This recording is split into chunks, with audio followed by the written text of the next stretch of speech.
दरम्यान उद्धव ठाकरेंवर आरोप करणाऱ्या सत्ताधाऱ्यांना सुषमा अंधारेंनी प्रत्युत्तर दिलं।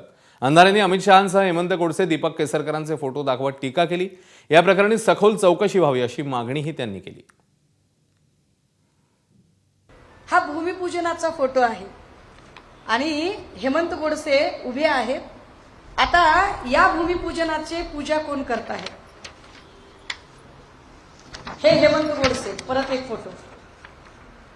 मागे भूमिपूजन समारंभाचं बॅनर अस्पष्ट दिसतंय, सॉफ्ट कॉपी मी द्यायला तयार आहे।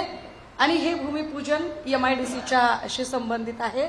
यातल्या सगळ्या ज्या व्यक्ती आहेत त्या सिन्नर MIDC मधल्या आहेत। ज्या तळघरामध्ये हेमंत गोडसे आहेत, सगळ्या बोलघेवड्या जेवढ्या प्रवक्त्या आहेत ना, सगळे जेवढे बोलघेवडे आहेत यांनी याची उत्तर आता दिली पाहिजे। आम्ही अत्यंत स्वच्छपणे दीपक केसरकर आणि चाकणकर या दोघांचेही कॉल रेकॉर्ड तपासले जावेत अशी मागणी केली आहे। या दोघांचेही आर्थिक स्रोत तपासले जावेत याची मागणी आधी होती।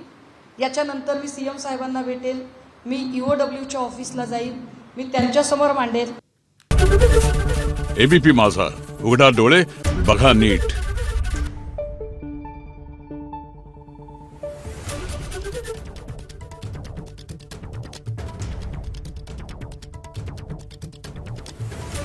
Thank you.